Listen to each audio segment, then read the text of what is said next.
সাল্লাল্লাহু আলাইহি ওয়াসাল্লামের উত্তরসূরি, আমরা আবু বকর সিদ্দিকের উত্তরসূরি, আমরা উমর ইবনুল খাত্তাবের উত্তরসূরি, আমরা উসমান আলীর উত্তরসূরি, ১৬ সাহাবায়ে কেরামের উত্তরসূরি, আমরা আমির হামজার উত্তরসূরি, আমরা হাসান হুসাইনের উত্তরসূরি, বালাকোটের ময়দানে শাহাদাত বরণ করেছেন সৈয়দ আহমদ বেরলভী, আমরা তার উত্তরসূরি, শাহ ওলিউল্লাহ মুহাদ্দিস দেহলভীর উত্তরসূরি, শাহ আব্দুল আজিজ মুহাদ্দিস দেহলভীর উত্তরসূরি, কাসেম নানতুবের উত্তরসূরি, মাহমুদ হোসেন দেওবন্দির উত্তরসূরি, হুসাইন আহমদ মাদানী তার উত্তরসূরি, আল্লামা আহমদ শফির উত্তরসূরি, জুনায়েদ বাবরের উত্তরসূরি। আমরা এই দেশ আমার, এই দেশ আমার, এই মাটি আমার, এই দেশ আমার, এই মাটি আমার।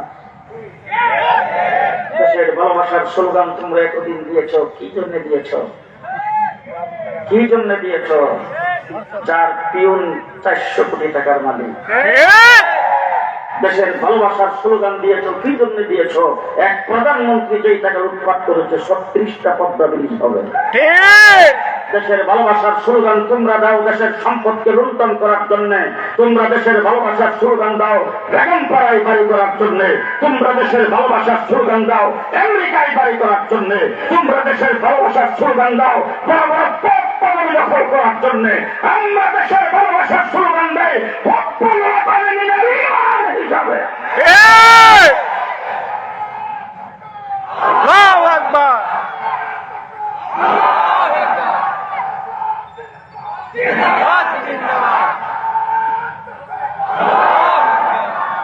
আমরা দেশের ভালোবাসা, আমাদের ইসলামের ভালোবাসা, দেশের ভালোবাসা এক এবং বিভিন্ন।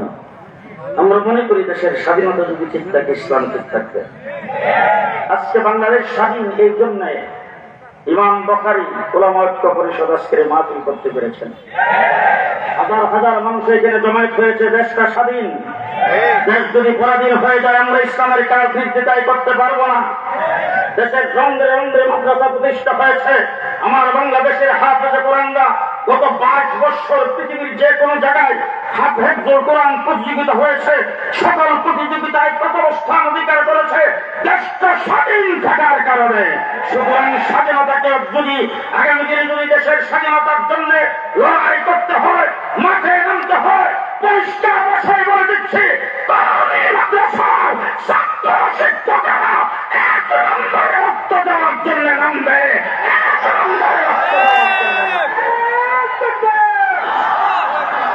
ইসলামের শত্রুরা হুঁশিয়ার সাবধান, আমার শত্রুরা হুঁশিয়ার সাবধান।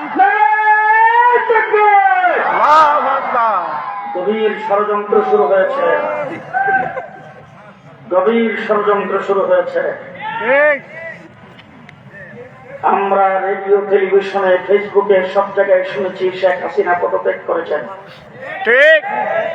আমার দেশের সেনাবাহিনী প্রধান জাতির সামনে বক্তৃতা দিয়ে বলেছেন শেখ হাসিনা পদত্যাগ করেছেন। ঠিক। প্রেসিডেন্ট জাতির উদ্দেশ্যে ভাষণে বলেছেন শেখ হাসিনা পদত্যাগ করেছেন। তিনি অন্তর্বর্তীকালীন সরকারের শপথ বাক্য পাঠ করেছেন। তিনি সংসদকে বিলুপ্ত করেছেন। বেগম খালেদা জিয়াকে ওনার ক্ষমতা বলে উনি মুক্তি দিয়েছেন। এতদিন পর্যন্ত এত কিছু করার পরে আজকে তিনি বলেন তিনি পদত্যাগ সম্পর্কে কিছুই জানেন না, ষড়যন্ত্র করেন এদেশের জনগণ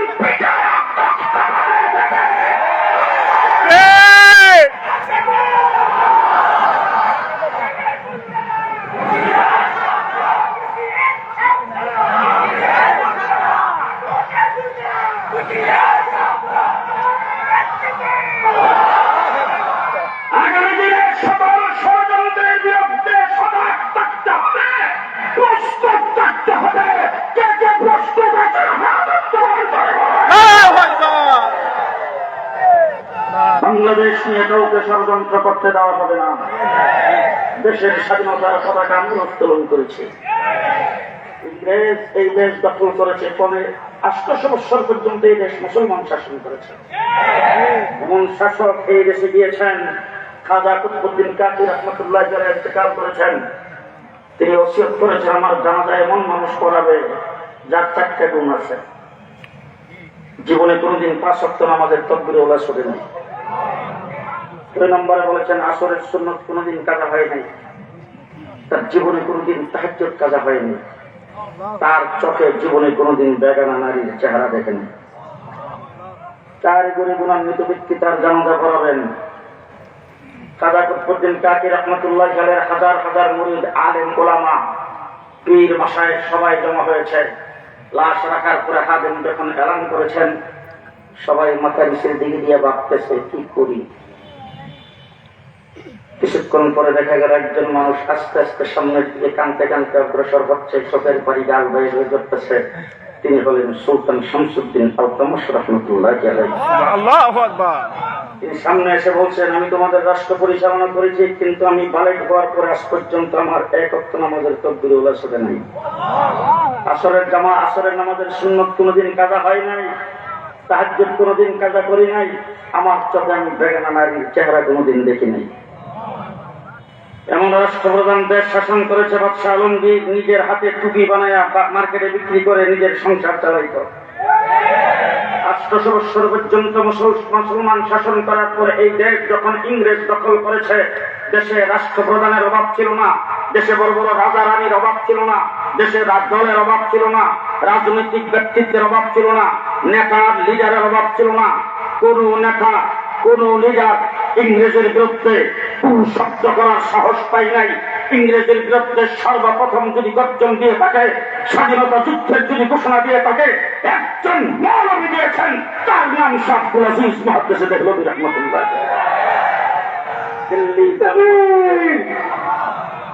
দিল্লি জামে মসজিদের মিম্বরে দাঁড়ায় বলছেন, ও ভারতবর্ষের মুসলমানরা, ভারত তার অর্থ হয়ে গেছে শত্রু কবিলিত দেশ। এই দেশকে ইংরেজ থেকে স্বাধীন করার জন্য মুসলমানদের জন্য মুক্তিযুদ্ধ করা ফরজ। শাহ আব্দুল আজিজ মুহাদ্দিস দেহলভী রাহমাতুল্লাহ আলাইহির ফতোয়ার পরে ইংরেজকে দেশ থেকে বিতাড়িত করার জন্য 100 বছর আমরা লড়াই করেছি। 3.5 লক্ষ উলামায়ে কেরামকে আত্মহুতি দিতে হয়েছে। উলামায়ে কেরামকে পানিতে ডুবাইয়ে মারা হয়েছে, আগুনে পোড়ায় মারা হয়েছে। একদিনে 14,000 আলেমকে ফাঁসির কাস্টে ঝুলানো হয়েছে। ঢাকার ভিক্টোরিয়া পার্কের এমন কোন গাছ নাই যেই গাছে আলেমদেরকে ফাঁসির কাস্টে ঝুলানো হয়নি। আলিম উলামায়ে কেরাম জেল বরণ করেছেন 21 বছর একাধারে। 21 বছর একাধারে জেলখানার ভিতরে ছিলেন। হযরত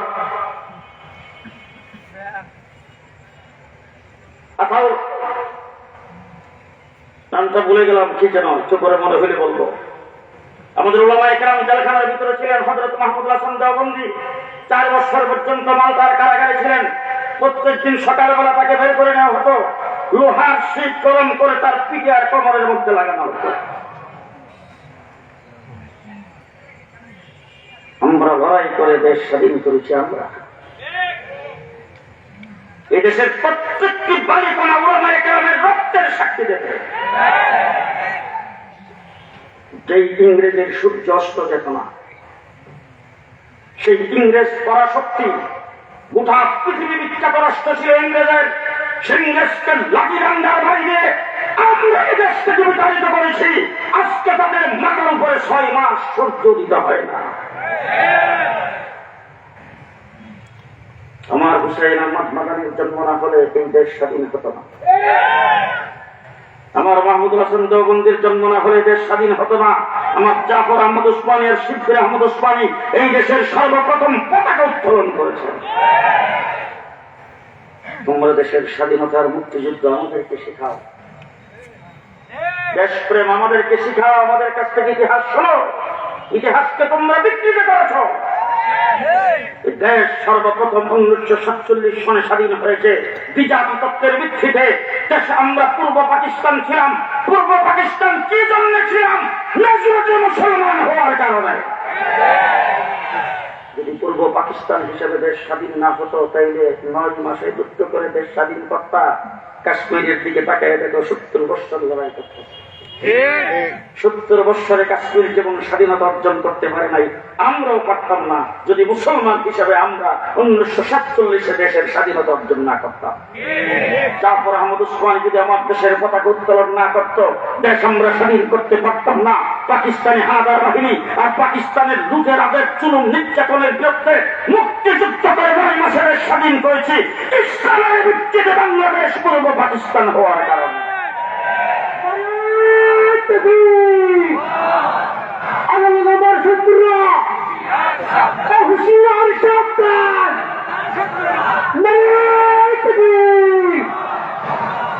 মুসলমান মুহাম্মদুর রাসূলুল্লাহ সাল্লাল্লাহু আলাইহি ওয়াসাল্লামের উম্মত 2013 সালে শাপলা চত্বরে আমরা কেন গিয়েছিলাম?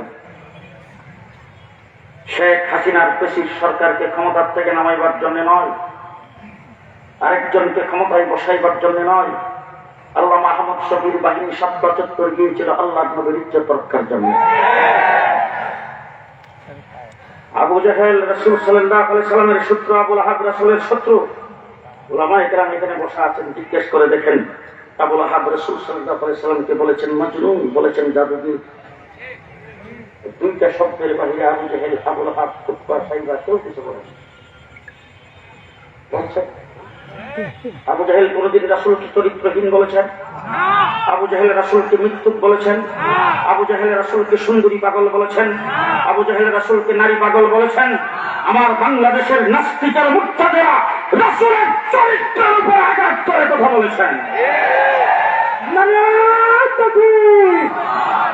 রাসূলের শত্রুরা হুঁশিয়ার সাবধান! নারায়ে তাকবীর! মুহাম্মদুর রাসূলুল্লাহ সাল্লাল্লাহু আলাইহি ওয়াসাল্লামের উম্মত, আবু জাহেল যেই ভাষায় গালি দেয় নাই সেই ভাষায় আমার বাংলা ভাষা ব্যবহার করে বাংলাদেশে নাস্তিকার মুক্তাদরা আল্লাহর নবীকে যখন গালি দিয়েছে, আমি জিজ্ঞেস করতে চাই আপনাদের মনে ব্যথা লাগে কিনা? কি বলেন, ব্যথা লাগে কিনা?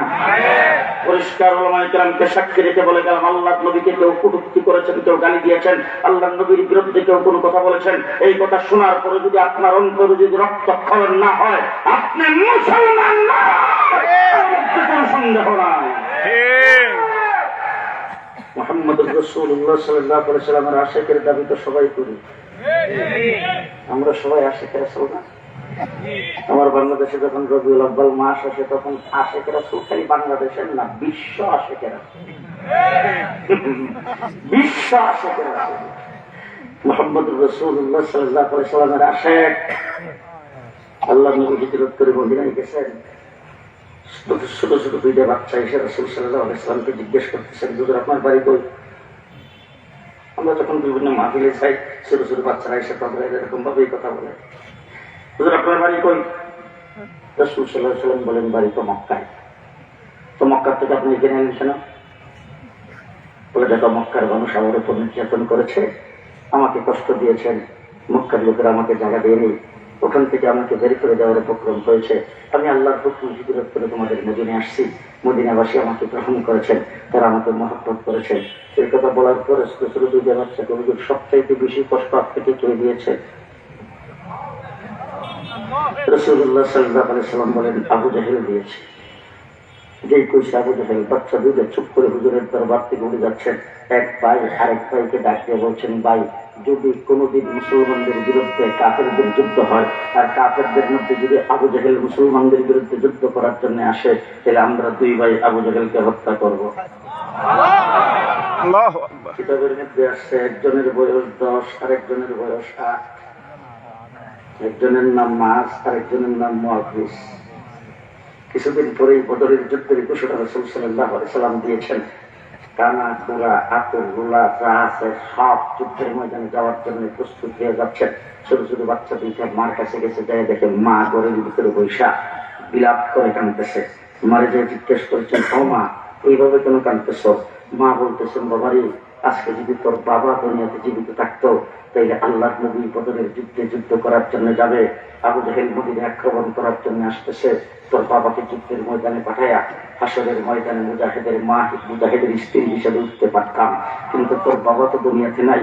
আজকে তোরা যদি নওজোয়ান হইতে তোদেরকেও যুদ্ধের ময়দানে পাঠায়া হাসরের ময়দানে মুজাহিদের মা হিসেবে উঠতে পারতাম। তোরাও তো নওজোয়ান হোসনাই, কি করবো ওই জন্য বুক ফাটা কান্না আসতেছে। দুইটা বাচ্চা মায়ের চোখের পানিগুলো মুছে দিয়ে মাকে বলছেন, মা, আল্লাহ নবীর দরবার থেকে যুদ্ধের ঘোষণা শুনে আসছি, আমরা দুই ভাই যুদ্ধে যাইতে চাই।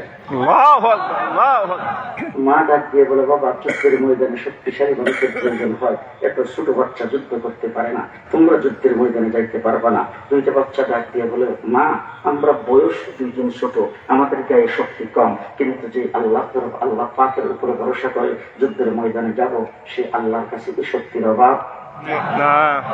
মা তাদের কথায় খুশি হয়ে দুইটা বাচ্চাকে যুদ্ধে যাওয়ার জন্য বিদায় করে দিয়েছেন। আল্লাহ নবীর দরবারে মসজিদে নববীর সামনে গেছে। যাওয়ার পরে রাসূল সাল্লাল্লাহু আলাইহি ওয়াসাল্লাম এলান করেছেন, সবাই কাতার সোজা করে দাঁড়াও, সেট করে যুদ্ধের ময়দানে না হবে, দাঁড়াও ভাবে যুদ্ধের ময়দানে যাওয়া যাবে না। দুইটা বাচ্চা এক ভাই আরেক ভাইয়ের চেহারার দিকে তাকে ধরা খেয়ে গেলাম। কারণ যদি চেকিং করে তাহলে আমরা দুজন তো মাপে পড়বে না, যুদ্ধে যাবো কিভাবে? ছোট ভাই বড় ভাইয়ের ডাক দেখো, বড় ভাই তুমি খারাও আগে, আমি খারাবো কাতারের মধ্যখানে। দুইজন একসাথে খারাইলে বিপদ। দুইজন আলাদা আলাদা ভাবে দাঁড়াইছেন। প্রথম দাঁড়াইছেন বড় ভাই, ছোট ভাই দাঁড়াইছেন একটু দূরে। আল্লাহর নবী এক মাথার থেকে চেক করতে শুরু করেছেন। কিছু দূর যায় দেখে 10 বছরের বাচ্চা। আল্লাহু আকবার, আল্লাহু আকবার। জিজ্ঞেস করেছেন, বাবা এইভাবে কেন দাঁড়াইছো? বলে, হুজুর মাপে পড়বার লাগে। আল্লাহু আকবার। রাসূল বলছেন, তোমার বাবাকে দুনিয়াতে আসছে? বলে, না হুজুর, তোমার বাবা দুনিয়াতে নাই। তাহলে বাবা দুনিয়াতে নাই, তোমার বৃদ্ধা মা ঘরে আছে, তুমি মার খেদমত করো, যাহাদের সব পাইবা। বাচ্চাটার মার কখনো সবকিছু বর্ণনা করে রাসূলকে বলেছেন, ও আল্লাহর রাসূল, এখন যদি আমি ফেরত যাই, মা কলিজা ফেটে মারা যাবে, সুতরাং মা বিদায় দিয়েছেন, আপনি আমাকে যুদ্ধে যাওয়ার জন্য অনুমতি দেন। আল্লাহর নবী বলছে, তোমার মা তোমাকে বিদায় দিচ্ছে? বলে, জি হুজুর। আল্লাহর নবী বলে, ঠিক আছে। 10 বছরের বাচ্চা আশেকে রাসূল, শোনেন, 10 বছরের বাচ্চা যুদ্ধে যাওয়ার জন্য অনুমতি প্রাপ্ত হয়েছেন। আল্লাহ নবী চেক করতে করতে সামনের দিকে যায়, দেখে 8 বছরের তার ছোট ভাই সেটাও দাঁড়ানো আছে। রাসূল ডাক দিয়ে বললেন, বাবা, তুমি যুদ্ধের ময়দানে যাইতে পারবে না, তুমি অত্যন্ত ছোট। ছোট বাচ্চাটা ডাক দিয়ে, হুজুর, আমার বড় ভাইকে একটু আগে আপনি অনুমতি দিয়েছেন। আল্লাহ নবী বলে, তোমার বড় ভাই তোমার থেকে 2 বছরের বয়স বেশি, তারপরে দেখতে শুনতে একটু হৃষ্টপুষ্ট, তার গায়ে তোমার থেকে শক্তি বেশি, এই জন্য তোমার তাকে অনুমতি কোন রকম দেওয়া গেছে। কিন্তু তোমার গায়ে শক্তি কম, তুমি দেখতেও ছোটখাটো, বয়সও 2 বছরের কম, তোমাকে যুদ্ধের ময়দানে যাইতে দেওয়া যাবে না। বাচ্চারা ডাক দিয়ে বলে, হুজুর, তাইলে আমাকে একটু মেহেরবানি করে আমার একটা প্রস্তাব গ্রহণ করেন। বলে, কি প্রস্তাব? আমার বড় ভাইয়ের সাথে আমাকে একটু কুস্তি লড়ান, যদি কুস্তি লড়ে বড় ভাইকে হারাইতে পারি, আমাকে নিবেন কিনা? সুবহানাল্লাহ। আল্লাহর নবী বলে, তুমি কি তোমার বড় ভাইকে কুস্তি লড়ে হারাইতে পারবেন? বলে, যদি পারি। রাসূল সাল্লাল্লাহু আলাইহি ওয়াসাল্লাম বলেন, আসো দেখি। দুজন একসাথে যে হারাইছেন, এবার ছোট ভাই বড় ভাইয়ের চেহারার দিকে তাকে ডাক দেখো, ভাই, আসলে তো তুমি শক্তিশালী, এখন তুমি যদি আমার শক্ত করে ধরো, তাহলে তো আমি তোমার সাথে পারবো না। তুমি আমাকে নরম হাতে ধরবে, আর আমি শক্ত করে যখন তোমাকে ধাক্কা দেবো, বুঝতে পারলেই তুমি ইচ্ছা করে নিচে করে যাও। দুজনের মধ্যে চুক্তিপত্র হয়ে গেছে। ছোট ভাই বড় ভাইকে ধাক্কা দিছে, প্রথম ধাক্কা দিয়ে নিচে ফেলাই দিচ্ছেন, লাফ দিয়ে দাঁড়াইতে, হুজুর এবার নিবেন কিনা? আল্লাহ নবী বলে, চলো। আল্লাহু আকবার, আল্লাহু আকবার। মুহাম্মদুর রাসূলুল্লাহ সাল্লাল্লাহু আলাইহি ওয়াসাল্লাম 313 জনের বাহিনী, রমজান মাসের 17 তারিখ, শেষ রাত্রে সেহরি পেট করে খাইতে পারে না। আল্লাহ নবী 313 জনকে যুদ্ধের ময়দানে ছেড়ে দিয়েছেন। আল্লাহর দরবারে হাত উত্তোলন করেছেন, আল্লাহ, 313 জন আমার জিন্দেগীর ফসল। এই 313 জন যদি আজকে ধ্বংস হয়ে যায়, আগামী দিনে তোমার নাম লেনেওয়ালা কেউ থাকবে না, নওগাঁর সান্তাহার পর্যন্ত ইসলাম পৌঁছবে না। মুহাম্মদুর রাসূলুল্লাহ সাল্লাল্লাহু আলাইহি ওয়াসাল্লাম যখন আল্লাহর দরবারে হাজারি শুরু করে দিয়েছেন, আবু বকর সিদ্দিক বলে, রাসূলের গায়ের থেকে চাদর পড়ে গেছে, আমার মনে হয়েছে রাসূল এখন হালাক হয়ে যাবে। হুজুর আকরাম সাল্লাল্লাহু আলাইহি ওয়াসাল্লামকে আবু বকর ডাক দিয়ে বলছেন, ও আল্লাহর হাবিব, আল্লাহ আপনার সাথে যে ওয়াদা করেছেন, নিশ্চয়ই আল্লাহর সাহায্য আসবে। এই মুহূর্তে জিবরাইল আমিন ঈসা রাসূলের সামনে সালাম দিয়ে বলেন যে, আইছি। আল্লাহু আকবার। আল্লাহর হাবিব বলছেন, আইছো না পাঠাইছে? বলে, পাঠাইছে দেখে তো আইছি। বলে, কি দিয়ে পাঠাইছে? বলে, অন্যান্য সময় তো উহি দিয়ে পাঠায়, কোরআনের আয়াত দিয়ে পাঠায়, কোরআনের সূরা দিয়ে পাঠায়, শরীয়তের হুকুম আহকাম দিয়ে পাঠায়। আল্লাহ পাক আজকে আমারে ডাক দিয়ে বলছেন, জিবরাইল, যুদ্ধের পোশাক পর। জিবরাইল আমিন বলছেন যুদ্ধের পোশাক পরা মানুষের কাজ, যুদ্ধের পোশাক পরা আমি ফেরেশতাদের কাম না। ফেরেশতাকে তুমি যুদ্ধের জন্য বানাও নাই, যুদ্ধের জন্য তুমি মানুষ বানিয়েছো। আল্লাহ পাক ডাক দিয়ে বলেন তোর কাম যুদ্ধ করা না, কিন্তু আজকে করা লাগবে। আল্লাহু আকবার। জিবরাইল আমিন বলে হুজুর 3000 সাথে নিয়ে আইছে আর 5000 নৌকায় আছে। আল্লাহ আপনারা বুঝেন না, 5000 ওয়াইটিং এ আছে, 3000 সাথে আছে।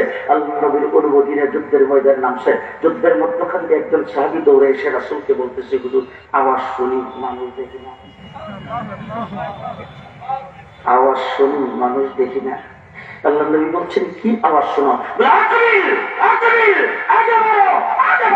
আওয়াজ শুনতেছে মানুষ দেখি না। রাসূল বলেন জিবরাইল আমিন ফেরেশতাদের কমান্ডার, জিবরাইল আমিন ফেরেশতাদেরকে আগে বাড়ার কথা বলতেছে। প্রচন্ড বেগে যুদ্ধ চলছে। 1000-এর বাহিনীর ভিতরে মুসলমান ঢুকে গেছেন 313 জন অস্ত্রবিহীন। প্রচন্ড বেগে যুদ্ধ চলছে। হযরত আব্দুর রহমান ইবনে আউফ দূর থেকে দেখতেছে, উঁচা একটা ঘোড়ার উপরে বসে বড় বড় হাত ডাক দিয়ে আবু জাহেল যুদ্ধ পরিচালনা করে।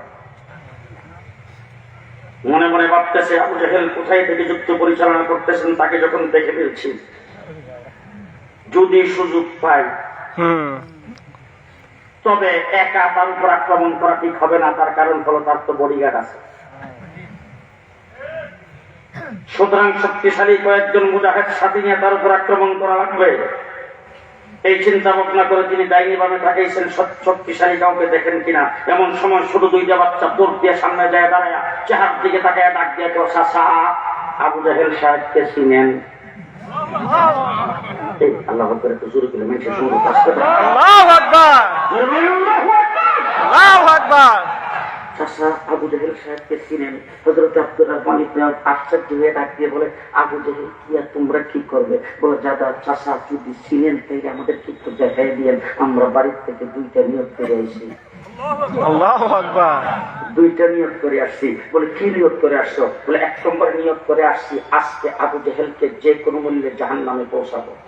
আল্লাহু আকবার। 1 নম্বর নিয়ত। আর যদি এই কাজটা আল্লাহ আমাদের দ্বারা না করায়, আমাদের দ্বারা যদি এই কাজের জন্য আল্লাহ যদি আমাদেরকে কবুল না করে, তাহলে 2 নম্বর নিয়ত করে আসছি আমরা দুইবারকে জান্নাতে যাব। আল্লাহু আকবার। মুহাদ্দিসিন কেরাম এখানে বসে আছেন। বুখারী শরীফের হাদিসে আসছে হযরত আব্দুর রহমান ইবনে আউফ দূর থেকে আঙ্গুলের ইশারায় দেখাচ্ছেন, যে দেখা যায় এইটাই আবু জাহেল।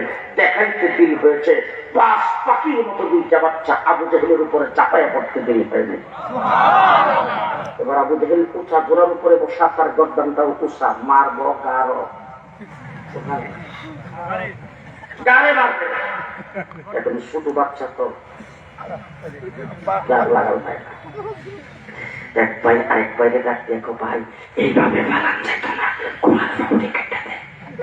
আল্লাহু আকবার। আল্লাহ এইভাবে ফেলানো যাবে না, ঘোড়ার পাও কেটে দেয়। দিছে ঘোড়ার পাও কেটে আবু জাহেল নিচে পড়ে গেছেন।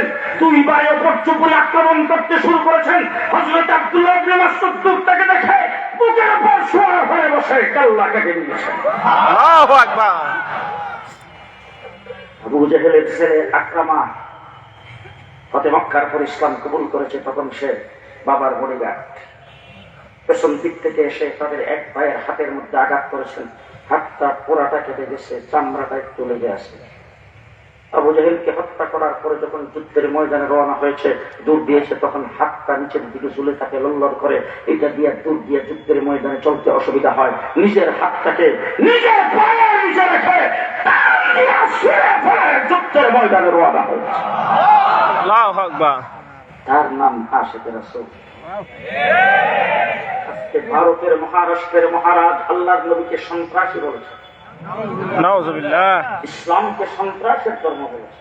নাউযুবিল্লাহ। আবার সেইটাকে একজন বিজেপির বর্তমান মোদী দলের সংসদ সদস্য সেটাকে সমর্থন করে বলেছেন মুসলমান যদি এটা নিয়ে কথা বলে মসজিদের ভিতরে 2টা তাদেরকে পিটানো হবে। পরিষ্কার ভাষায় বলে দিচ্ছি মোদী সাহেব, আফগানিস্তানের দিকে তাকান। 20 বছর পর্যন্ত যারা নির্যাতন করেছিল পৃথিবীর পরাশক্তি, লাঠি ডান্ডার বাড়ি খেয়ে আফগানিস্তান থেকে বিদায় হয়েছে। আপনারা 2 আপনিও করতে পারবেন না। দিল্লির লাল চিল্লাই কালিমার পতাকা ইসলামের শত্রুরা হুশিয়ার সাবধান, সাবিলুনা সাবিলুনা তরিকুনা তরিকুনা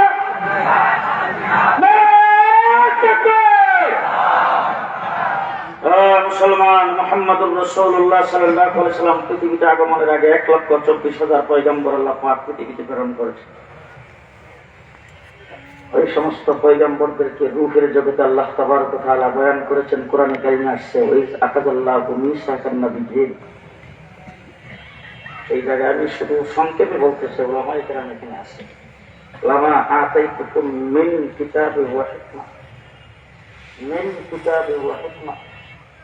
আদম থেকে ঈসা পর্যন্ত সমস্ত নবীকে আল্লাহ পাক বলছেন তোমাদেরকে কিতাব এবং হিকমত থেকে কিছু কিছু।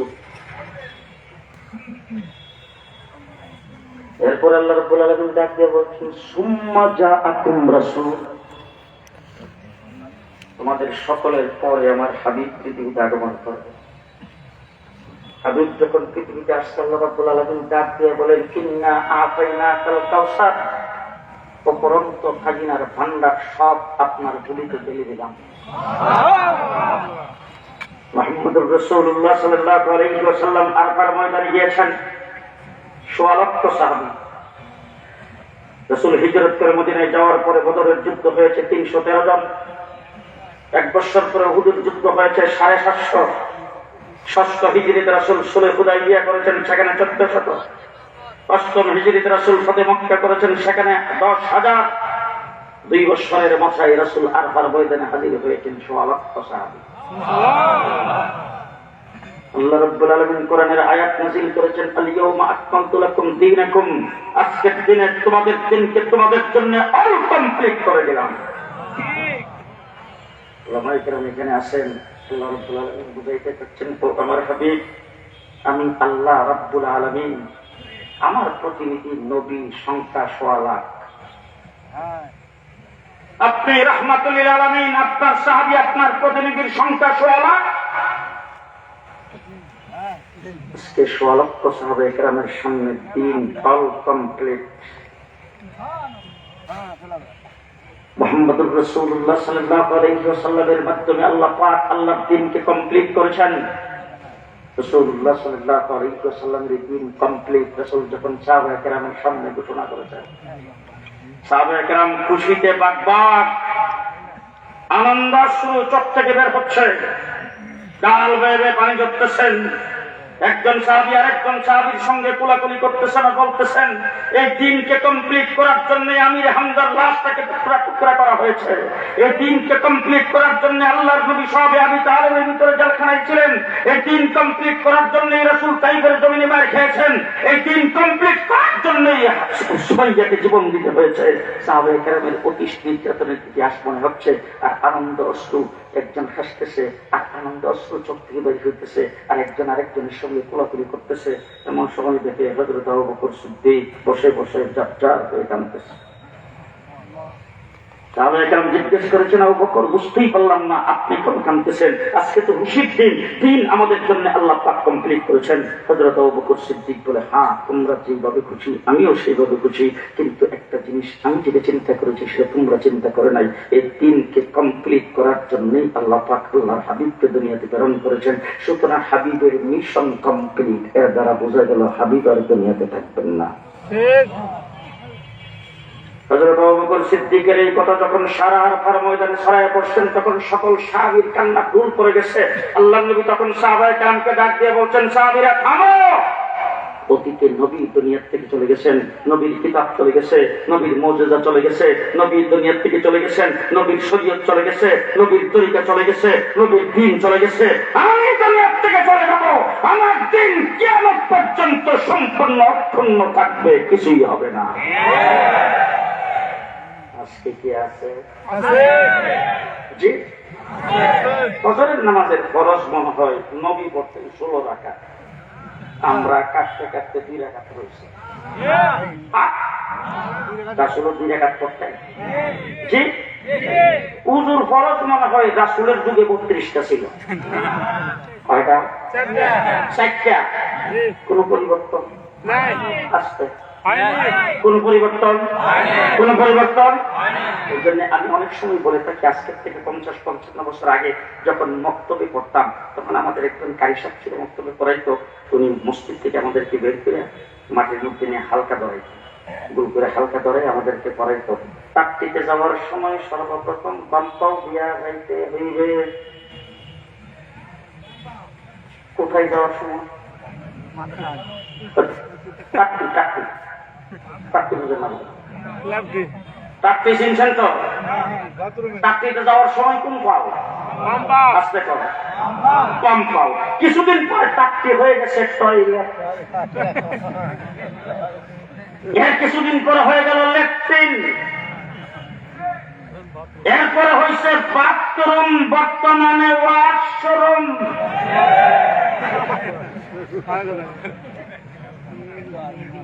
তাকতি কোথায় ছিল? খালের পার, জঙ্গলে। কথা কয় না? কলা ফাতার বানানো, সালা শট। জি, এরপরে এখন ওয়াশরুম খালের পারে রয়েছে তো। জি, ব্যাগের সাথে আকাশ, নিজের 20x24 ফিট রুম, এটাকে টাইলস দিয়ে সাজাইছেন, মাত্র খরচ হয়েছে 1 থেকে 1.5 লাখ টাকা। ওয়াশরুম 5 লক্ষ টাকা। এখন এত দামি ওয়াশরুম যে বানাইছেন, এখন ওয়াশরুমে যাওয়ার সময় বোধ হয় 2 পাও একসাথে। কোন পাও?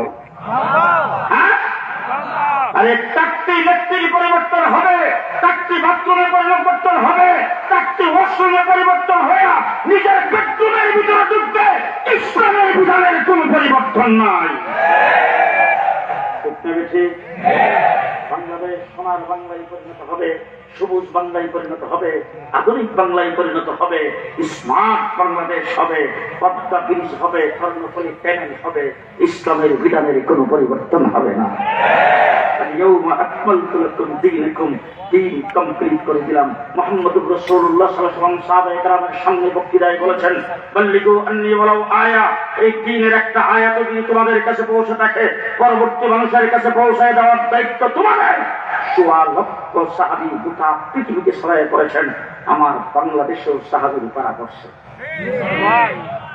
আপনাদের কাছে লালমনিরহাট, সেখানে যে দেখেন মসজিদ তৈরি হয়েছে মাত্র 72 হিজরিতে।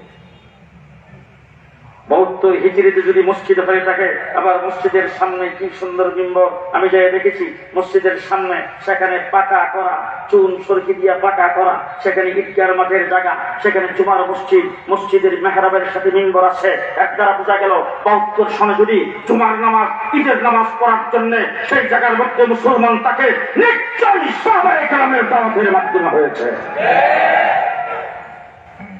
আমার দেশ পার হইয়া সিনে সাহাবীর মাজার।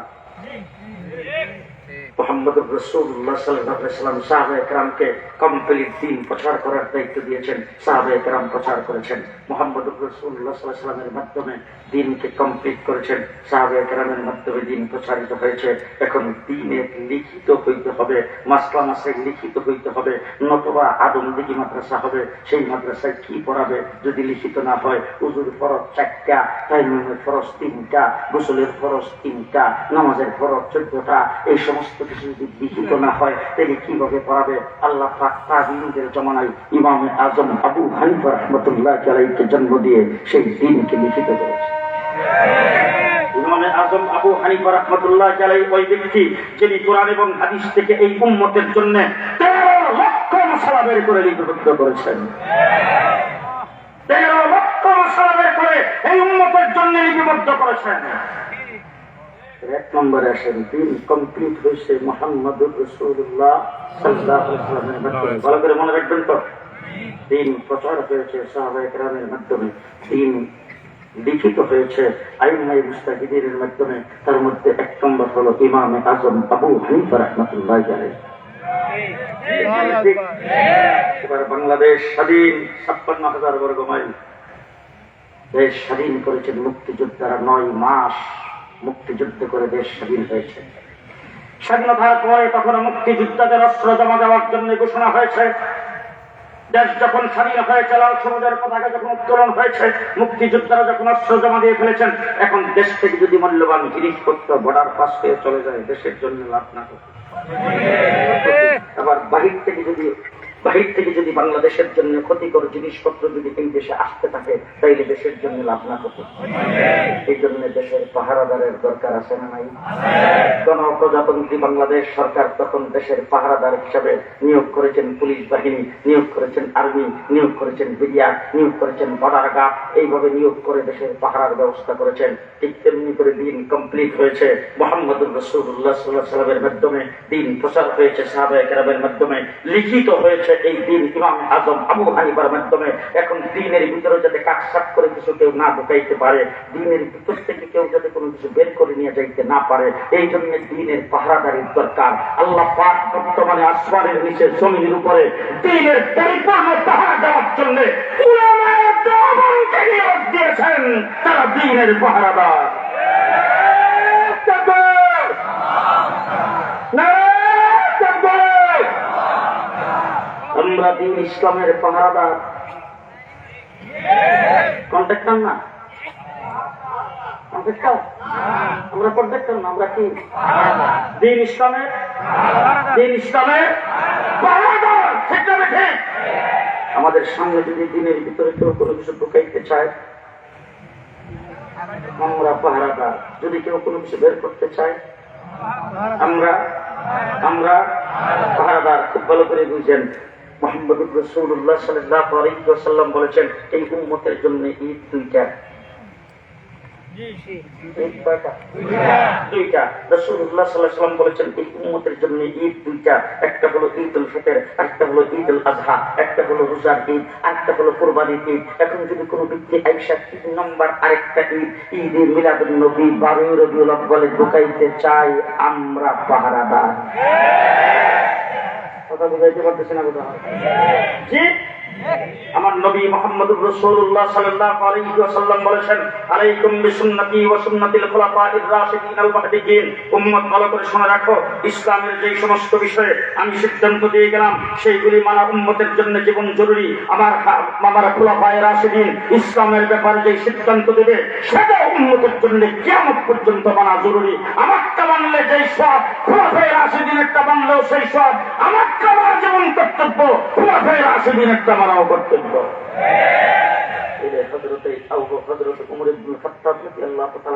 এই উম্মতের জন্য সাহাবায়ে কেরামের সঙ্গে পরামর্শ করে ইজমার ভিত্তিতে সিদ্ধান্ত দিয়েছেন এই উম্মতের জন্য রমজান মাসে তারাবির নামাজ 20 টাকা।